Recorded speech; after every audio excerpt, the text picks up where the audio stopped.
It's time to fire this thing up. Welcome aboard ShipShape TV Essentials. This is your port of call for the most impactful upgrades, expert advice, and hands-on solutions from seasons past. This episode is proudly brought to you by SureHold, because anything worth doing is worth doing bright. From cleaning to protecting and perfecting, SureHold has everything you need to keep your boat shining. Don't just go boating, go showboating. Now, let's hoist anchor and set a course for another exciting episode of ShipShape TV Essentials. If boating your game, then you agree. ShipShape is the way to be.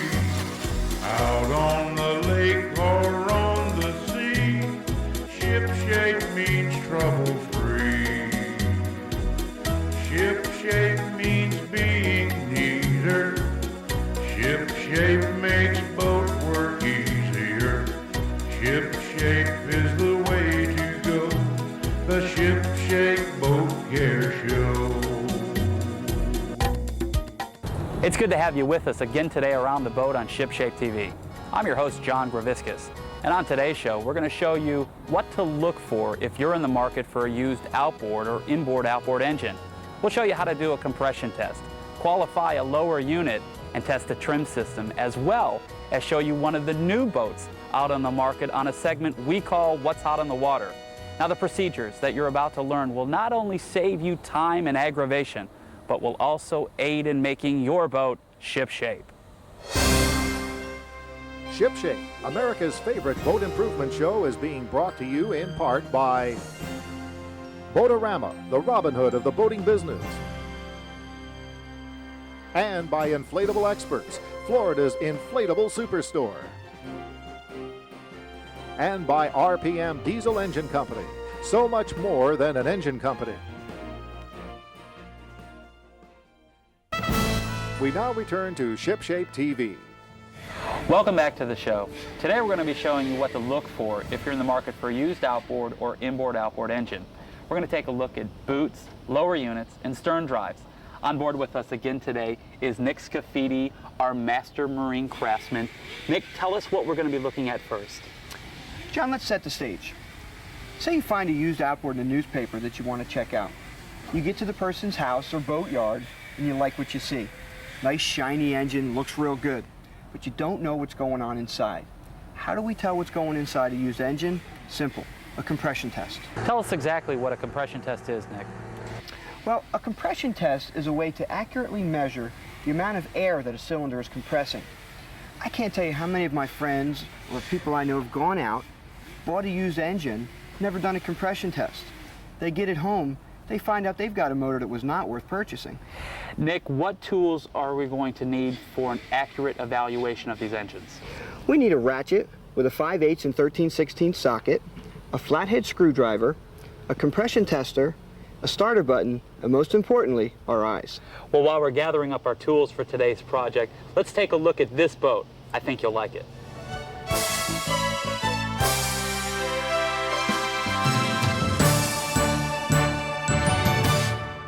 I'm again with my good friend Carlos Ruiz of Boaterama. Carlos, how you doing, John? I'm doing well. This is a nice boat that we're going to be taking a look at. This is the new 2802 Bayliner Trophy, and this is unlike any trophy that I've ever seen before, Carlos. This is incredible. What we done with this, we discontinued the 2502 that was our big trophy. We built the 28, and as you can see, this is an incredible boat. Well, you know, boaters always say bigger is better, and Bayliner has come to the dance with a bigger boat. This is a big, beefy 28-foot fishing boat. How big is the beam? 10-foot beam. And you're right. People were coming by us, when are you going to build a 28? When are you going to come with a 28? Well, we have the 28 now. It's here. Big walk around, big, huge cabin. This boat will sleep easily 6 persons. This is not a weekend boat. This is not a day boat. This is a serious fishing machine where you want to cruise and go for a week. I mean, boom, you're set up. We're talking sinks. We're talking big, huge stand-up head and shower. built-in bracket. What kind of power options? Okay, standard, twins 150s. You can upgrade them to twins 175 or twins 225. So if you really want to go fast, you've got those options. You got the power. Unbelievable. This is the second boat out of the hull. The first boat, I heard the president of Bayliner said, "Hey guys, I'm kind of keeping this This is one. mine. This is mine. This is mine." They won't let it go. This is an unbelievable boat. You're talking about the second one out of the boat. You probably can't see this in all 4 of your stores. Unfortunately, no.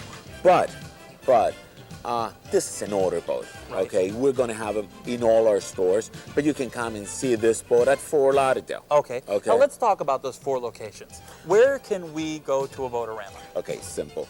Miami, North Miami, Biscayne, and 135th Street. Now that's right on the water. If you were going down 95, you get off at 135th and head east till it dead ends, right on the water, Boaterama. Fort Lauderdale, 441 between Griffin and 84. Okay, now that's a super big location as well.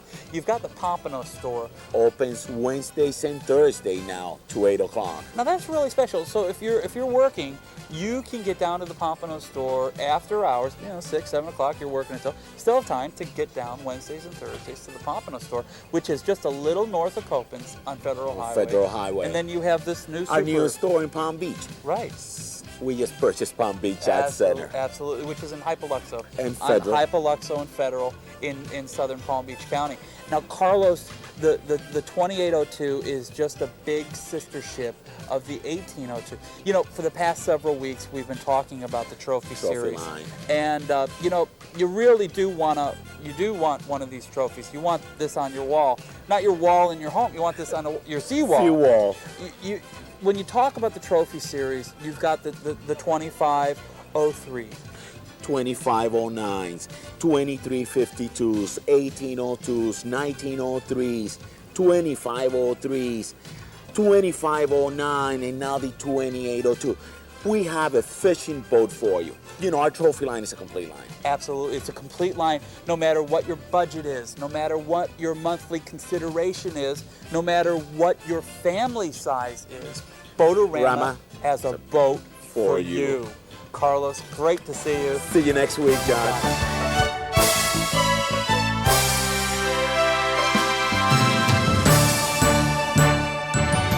That was a killer boat, John. I liked it. Not only are you going to have a bunch of family fun on a boat like that, but how about working around one? Yeah. And that's what this show is all about. Nick, we left off before the break gathering up our tools for today's engine evaluations. Tell us how to do the compression test. Let's start with the outboard, John. We'll start by removing the cowling.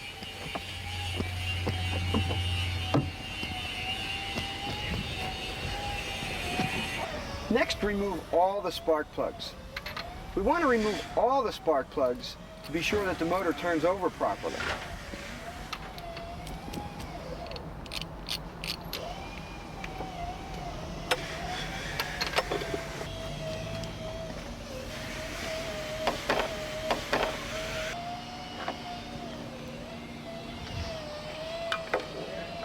Screw in your compression gauge and either have a friend turn the key or use a starter button, as I have here, and spin the motor over 3 to 5 revolutions. Look at the gauge and record your readings. 2 things we want to look for when analyzing our test results. The first is consistency. All of our cylinders should be within 10% of each other. For example, if 2 cylinders are registering in the 90s and the other 4 cylinders are registering in the 120s, there's a problem. This could mean a blown head gasket, worn out cylinders, or possibly worn piston rings. This could be a very costly expenditure. You want to look a little closer before purchasing that engine. The second thing is the amount of pressure. An outboard should average between 110 and 135 pounds of pressure. In our case, all of our cylinders are registering in the low 130s. Right now, we need to hear a word from our sponsors. Stay with us.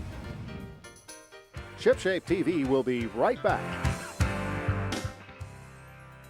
Richard Russell from Key Largo, Florida asks, what is the Jones Act? Answer coming up from maritime attorney Gail Hawks right after these messages.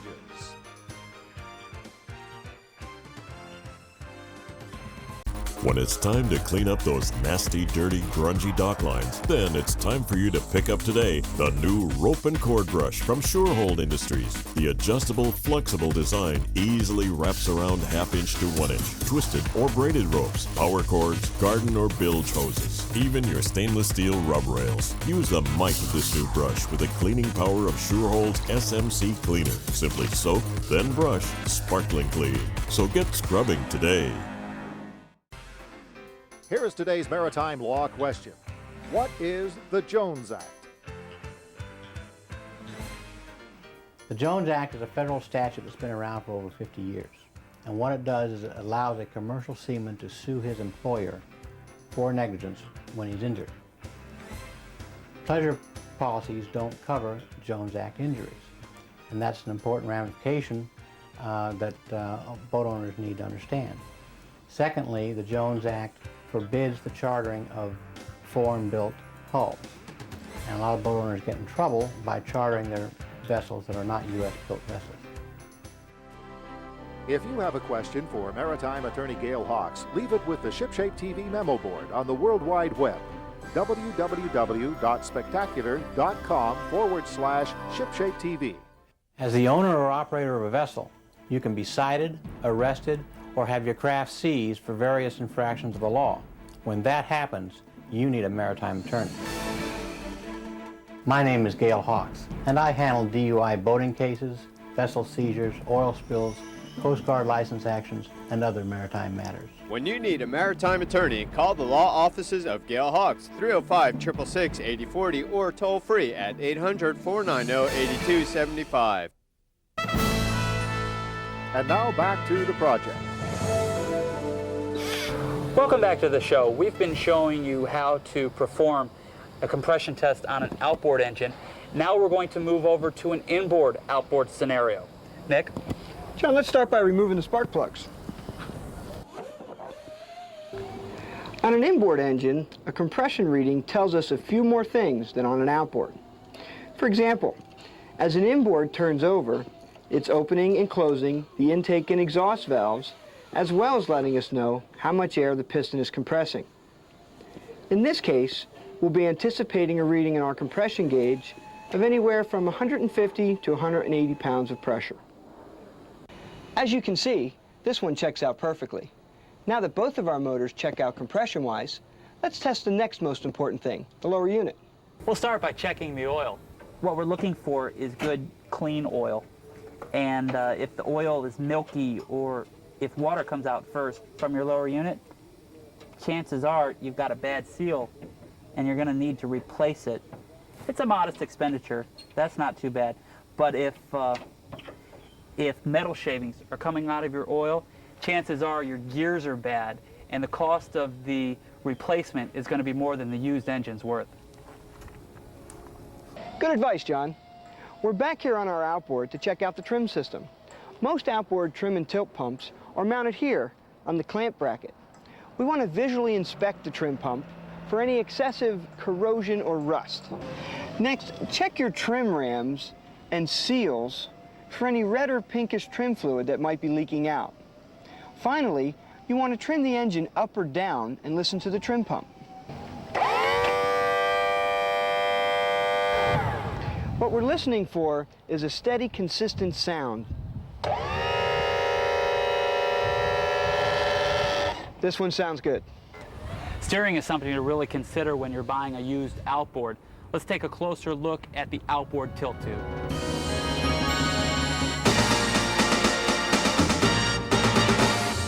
The outboard engine is made up of 3 components: the power head, lower unit, and midsection.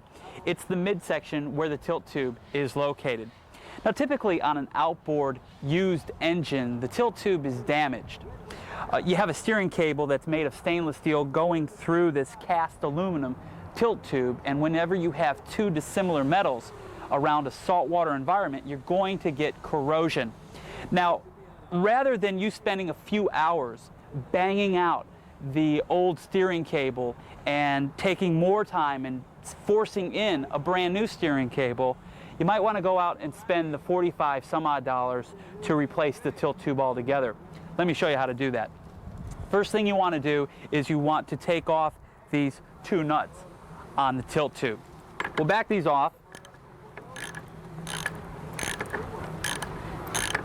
and get it ready for us to pound the tilt tube out.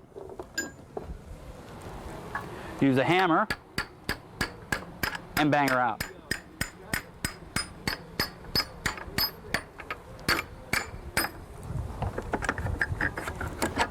Now that worked pretty easy. We're then going to replace it with a new tilt tube, and this is going to save you a lot of time and aggravation for not a whole lot of money.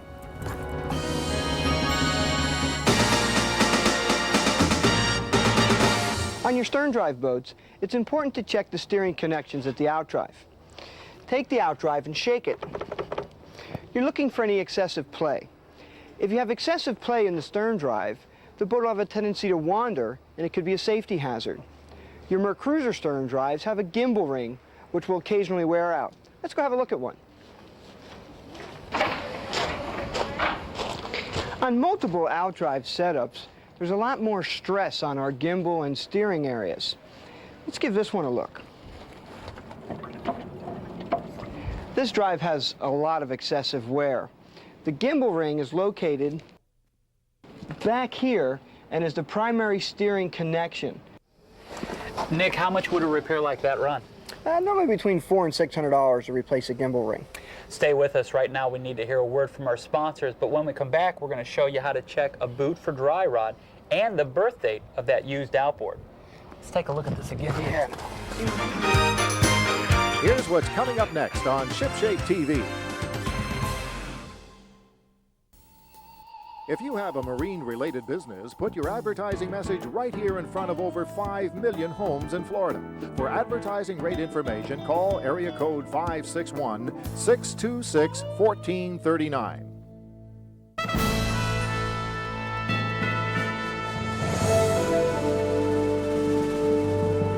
We now return to Shipshape. Give your prized items a better-than-new look with SureHold Buff Magic. This buffing compound works as a metal polish and rubbing compound for your boat, car, and other home equipment. Buff Magic is specifically formulated to remove oxidation and surface defects, restore that quality showroom shine, and provide a deep, rich finish in one easy step. Proudly made in the USA, SureHold Buff Magic is the ultimate restoration compound. SureHold, clean and simple. Welcome back to the show. We left off before the break with Nick checking our gimbal ring on the Mercruiser. Nick, what are we going to look at next? John, it's good to check the shift, whether it's an outboard or an inboard outboard. You should check it with the motor running or not running. In forward, we should have a ratcheting sound in one direction and a good hard solid in the other. Neutral should be nice and clean and smooth with no ticking noises, and reverse should be the same as forward. A lot of times guys will not only buy the motor but the hull that comes with it, and the U.S. Coast Guard requires boat manufacturers to post a VIN number on the starboard transom of the boat. Let's take a look at what one of these VIN numbers has. It will tell you the manufacturer, the year of start date, the size of the boat, how many boats have been manufactured, and the model year. The first three letters are the manufacturer's code name supplied by the Coast Guard. In this case, the manufacturer is Stamis, and they use STA as their code. These numbers here represent your boat's length, 24 foot. Now, not all VIN numbers will have this, so some detective work is in order. Next, we have the production number, or amount of boats built. Again, in this case, Stamis manufactured 541 24-foot models. The M78 represents the model year, and the J here states that the boat was started in October. A for January, B for February, C for March, all the way until you come up to J, which represents October. Nick, show us how to check out a boot. John, the boot is the rubber seal that goes around this outdrive. The Mercruisers have them up underneath, so be sure to check that. On this one, we want to look for the dry rot, make sure the rubber's good and not cracked. If we had a crack here, this boat's going to go right down. We're done checking out our outdrive. Let's go in and finish up the rest of this inboard.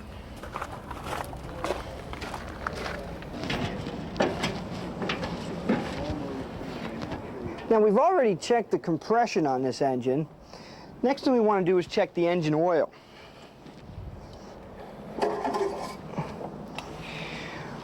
We're looking for clean oil, color and consistency.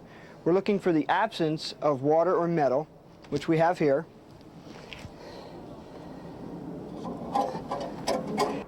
Looks like this inboard is going to need a little bit of work. The alternator and water pump are going to need some care, a little bit of external rust, but all the basics check out. Let's go back over to John and see if we can find out the age of the used outboard. Unfortunately, not everybody selling a used outboard is ethical. It's a good idea to find the serial number on the engine and call a local dealer and check the serial number. They can tell you the age of the motor, and they can also tell you if it's been reported stolen. A lot of guys will put new cowlings on older engines and try to sell them as newer models. Nick, can you call Bill Clark's Marine Service and check out this serial number and see what the age of our engine is?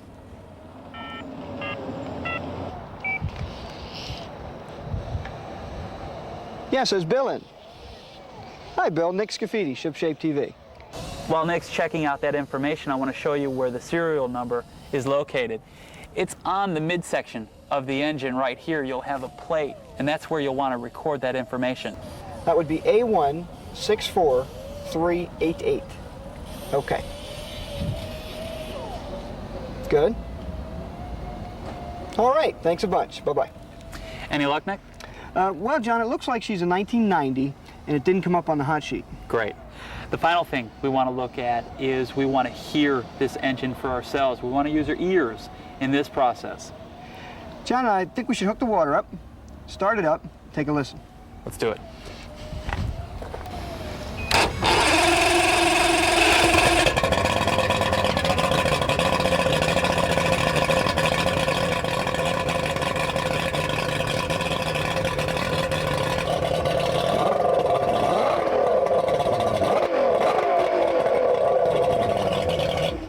How does she sound to you, Nick? Sounds great, John. What are we listening for?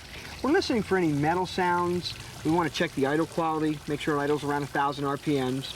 We don't want to hear any rattling or shaking. This one sounds good. Now that we know the proper procedures and things to look for when buying a used outboard or inboard-outboard engine, you can go out and make an intelligent decision for yourself. We've got a few minutes left over. Let's utilize them by answering some of your questions. And now here's some answers to the questions you left on our internet site. Our first question comes off of our internet. We have a memo board on the World Wide Web, and if you leave a memo on it every couple of times a week, we'll check it and answer your questions. Well, here we go. Carlos Ruiz of Miami, Florida writes, "Dear ShipShape, my family is moving to St. Petersburg, Florida next month, and I'm not sure if I'll be able to catch your program anymore. Please tell me yes." Well, Carlos, good news. We are on in St. Petersburg, Florida on WTTA TV 38, which is broadcast out of Tampa. Nick, what else do we have? John, we've got Dream Fisherman. He writes in, "I know how to measure a steering cable on a side console boat, but how do I measure it on a center console model? It's a homemade boat." Well, Dream Fisherman, it's not that bad. You want to go to the opposite side of the boat or the opposite side of the console in which the steering cables or wires run up, and measure from that gunnel to the center of the center console. Then measure from the center of the center console back to the transom of the boat, and finally measure all the way across the back of the boat. Add up to 3 numbers, remember to round high, and you'll have your figure. Well, that's about all the time we have for this week's show. I hope you enjoyed it. Until next week, guys, keep your boat ship-shape. I like it. Oh, it's beautiful. It's all right. Ship-shape is the way to be. Out on the lake or on the sea, ship-shape means trouble-free. Ship-shape means being easier. Ship-shape makes boat work easier. I don't think we're going to shred this on. Is the way